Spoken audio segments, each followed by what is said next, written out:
Good morning and welcome everyone. It's nice to see everyone here this morning for our Facebook Live session. Thank you for being back watching the video live if you're here. We hope you've been able to enjoy the true arrival of spring these past few weeks. Before we begin today's topic, we'd like to just make sure you know how to connect with us and how we can support you today. So just a reminder, Family Caregivers of BC is able to support family caregivers Monday through Friday, 8:30 a.m. to 7 p.m. on our call line and through email. If you're an active user on Facebook, you can send us questions, ideas, and concerns through Messenger, and we'll be sure to monitor that inbox on a regular basis to direct you to resources and provide support. As we've mentioned many times before, but we do like to repeat our messages, we take your confidentiality and protect your privacy as much as possible. Just to remember that this live session is open to anyone using Facebook. And so therefore we aren't able to take any steps to protect your privacy or the content you share. Also just being aware that everyone has their own values and beliefs, and the information we express, they're meant to speak to caregivers on a very general level, and they may not reflect, your own personal experience or values. Please check our website regularly, sign up for our newsletter and social media feeds so that you don't miss any of these great posts we have, or the announcements of new caregiver podcasts or new upcoming webinars, which we have coming up today, I believe. So make sure you don't miss those opportunities to support yourself as a family caregiver. So today we're talking about advocating for yourself as a caregiver. And this builds on the topic of last week, which was self-identifying as a caregiver. So here's our big takeaway, I hope, from last week is it's a lot harder to advocate for yourself and the person you're caring for if you don't self-identify as a caregiver. And to be fair, not everyone calls themselves a caregiver. So people who provide care may use different labels. They might use care partner, care provider, they might use caregiver, or they may prefer not to label their care at all. So sometimes it's helpful to reframe the label caregiver and ask yourself, am I looking after so-and-so, and they wouldn't be able to manage without my help. What we hear from caregivers, though, across the board around speaking up or using their voice is they aren't always sure, what role they play, especially in the healthcare system. They aren't often sure who to speak to about a specific situation. They aren't sure how to approach healthcare providers. They're unsure about when to speak. And what to speak on, and they don't know if they've been heard and understood. And so today we want to talk a little bit about how caregivers and the healthcare intersect, and also this value of building relationships and developing a voice that is true to yourself and the person you're caring for. So the caregivers and healthcare, they intersect so many places. So, for example, one of the most common places we hear are family physicians and specialists during appointments. That's often where caregivers can intersect with the healthcare system if they're there supporting a recipient or a person that they're caring for. Healthcare providers in hospital during an acute episode. This sort of staff interaction when we're looking at discharge planning from hospital stay or an emergency visit. Community healthcare providers in kind of all sectors of public health when someone's being cared for in the community, and that's across the board, whether it's home support, mental health, public nursing, community living. We often, as caregivers, intersect with those providers as well. And also one that we've been speaking to quite a bit, or we've been hearing quite a bit in the news, is this idea of being a caregiver for someone who's in long-term care, and also through that transition. The other important message is that having a voice or advocating isn't just for the person who's receiving the care, but also for yourself as a caregiver, because you are doing the lion's share of the work. So the value in building relationships in individuals who are part of that larger care team. Well, first of all, I think we've talked about this idea that the healthcare system in particular is designed for the person receiving the care. That's just the way it's designed. There's increased recognition of the importance of family caregivers. And so having a voice and being able to provide your position is also incredibly helpful to actually let the other care team members know who you are and how you're interfacing with the care recipient. Family caregivers have really important, essential information about their own ability to care, what supports are currently in place, the home environmental, the financial situation, and so being part of that care plan and discharge planning at hospital is really important.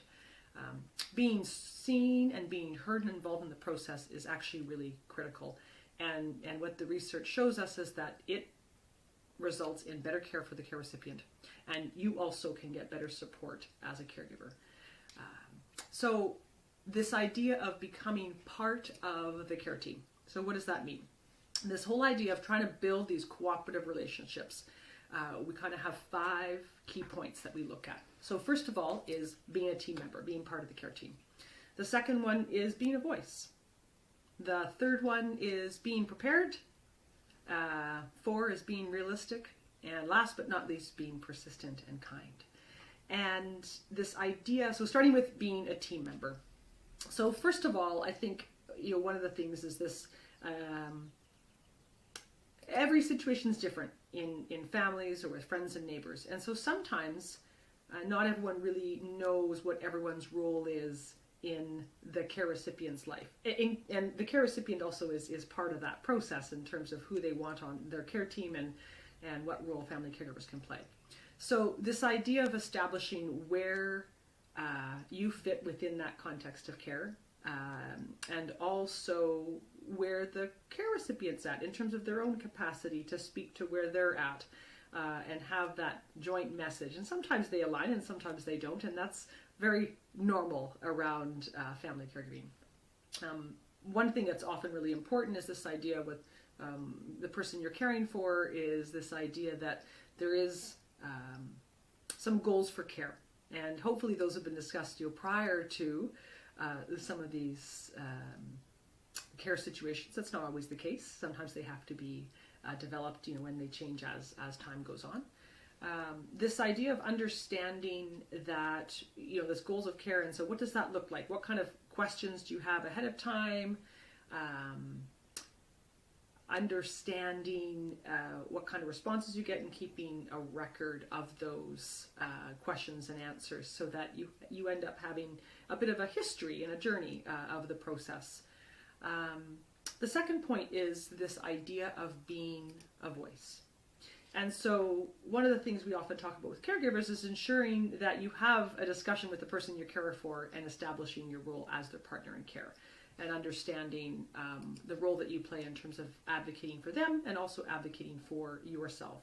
And we're going to speak to this idea of boundary setting a little later on in the month around how to ensure that as a caregiver you're also caring within your own particular capacity and desires and wants. The second piece about being a voice is formalizing your role. So sometimes there's specific documentation you have to get in place, and that really depends on where you're interfacing with the healthcare system. We can certainly speak to that a little bit more in either a one-to-one conversation through our caregiver support line or through a coaching session, but it's important to know what kind of documentation do you need. So typically in family doctor clinics, there's some paperwork that needs to be signed and kept on file. In the hospital, there can be a different process. Sometimes there's a bit of a kind of a natural hierarchy. Some individuals or healthcare providers in the community want a representation agreement or copy of that. Assisted living and independent living, they often have their own documentation process. So understanding what that particular healthcare provider needs or service provider needs in terms of formalizing your role is really important. And then being able to establish yourself with those healthcare providers so that they know that you are also part of that care team. And that's especially important when we're dealing with individuals that maybe have a reduced capacity in cognition, or having some challenges being able to voice through some, either voice is affected, or they've got aphasia, or they just prefer to have that support, and having you there with them to support their goals of care. So the third one that we talked about is being prepared, and we touched on this a little bit earlier, on this idea of, what are your goals for care, or if you're going into a healthcare appointment, what is it that you're hoping to get out of the appointment?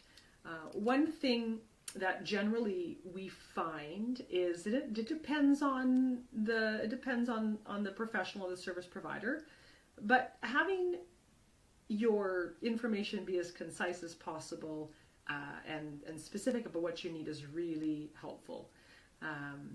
Sometimes it's not always easy to do that, but thinking ahead of the appointment, or ahead of the scenario, and trying to list a couple of things that will help either give information about what's currently you're currently faced with, and questions you have about prognosis, treatment options.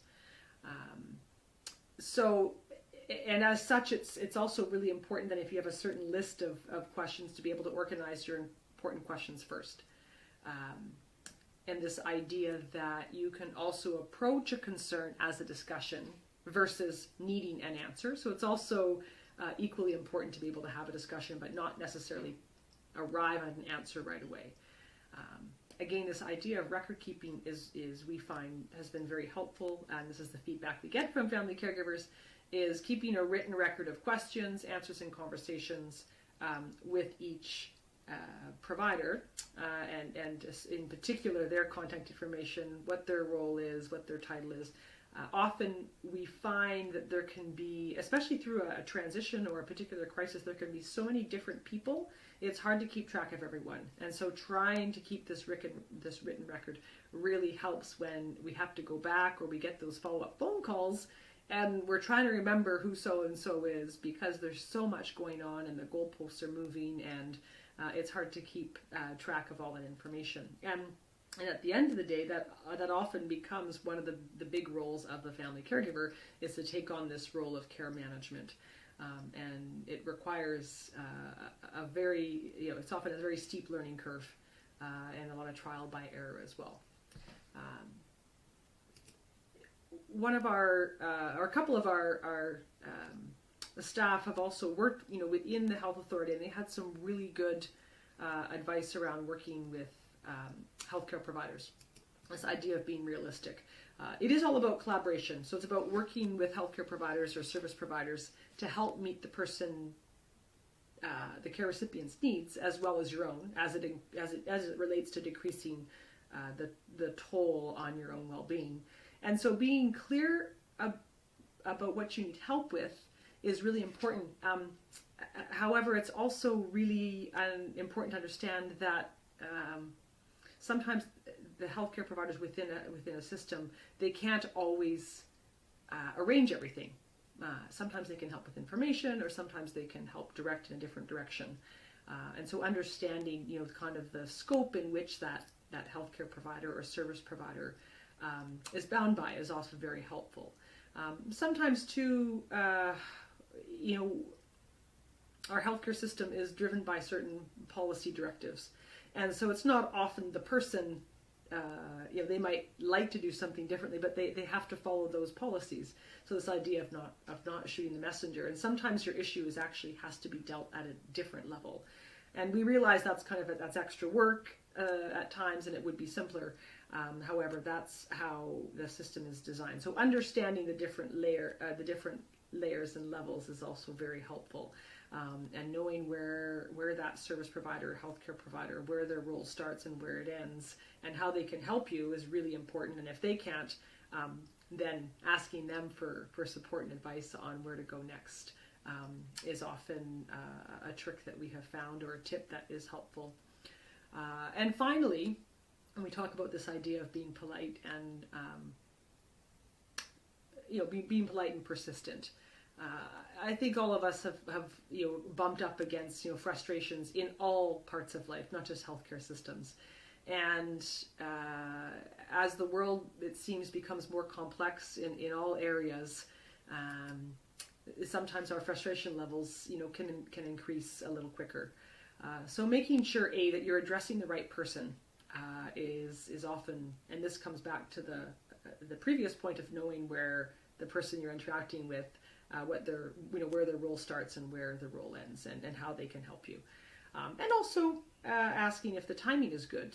I think all of us have been in that position where the timing is really important in terms of if we have enough time to provide someone with an answer we'd like to, or we can have a very short answer because we have to move off to another meeting very quickly. This idea of being very proactive and goal orientated in those conversations is very helpful. Being able to hear the other side of the story, or hearing that person's perspective is also really important. And this idea that it's a process often, and so if it feels like one door's closing, don't give up. Often, staying the course and continuing those conversations, or continuing to the next level, will produce results hopefully better aligned with the goals of care, or your needs as a caregiver, or the needs of the care recipient. Another thing that we find is helpful is this idea of understanding, this idea of the healthcare language. There's lots of terminology sometimes that we either haven't heard of, or we're just not sure what that means. So caregivers being able to clarify what certain terms mean is really important. And and I know I'm going to speak to my partner is an environmental scientist, and sometimes I'll ask about his day, and he talks about all these things that he's done and in acronyms, and I look at him and I say, I am not a scientist. I don't know what any of that means, but I'm interested in knowing what it means. So speaking, getting clarification can help, because then it helps us, understand how we can participate in the conversation, or how we can contribute to an idea. And I think it's only natural that when we live in a certain world, we tend to start, using that terminology, and sometimes we forget who our audience is, and that's just that's being human. The other parts that's really important too is it comes back to this piece around who's involved in the care plan, who's responsible for what, and so knowing if you're looking to make changes or looking to seek clarification, that who the right person is. Understanding how a referral process works is also really helpful. So who's making the referral? What's your role in the referral? What should you follow up, or when should you follow up if you haven't heard anything? What will be the expected outcome of the referral? So asking questions like that can really help for you to understand how that process works. And then also this idea that, for example, knowing what the role of a family physician is, or the specialist is, and where the information funnels back into. The more clarity you can get, the more you can understand when you go in with service providers or healthcare providers, to understand how that microsystem works. So those were our main points for today. I know we went probably a little bit over. We had a little more to cover, so our length of video was a bit longer today. Just a reminder of where you can find support. Obviously, our #1 spot around Caregiver Support Line is open Monday to Friday, 8:30 to 7 p.m. And one thing we can do is we can certainly support you on your unique needs, helping you bring awareness into your situation, listening to you, suggesting ideas and resources. And we can also refer you into more one-to-one support through our coaching. We're offering caregiver support through a telephone. We've got our podcasts, which provide a great opportunity to have a caregiver's voice, and other experts provide insightful strategies and tips around supporting caregivers. Our website resource page has been cleaned up, so it's really easy to find information now. It looks great, so you can click on areas that interest you. We're excited because we're going to be launching some new tip sheets in the coming weeks. So lots of great information is being circulated through our website and through our social media feeds. My one question for people watching video is, which one or two of these suggestions will you try to better advocate for yourself and the person you're caring for? So I hope you all have a great week. Thank you again for joining us, and we'll see you soon. Bye for now.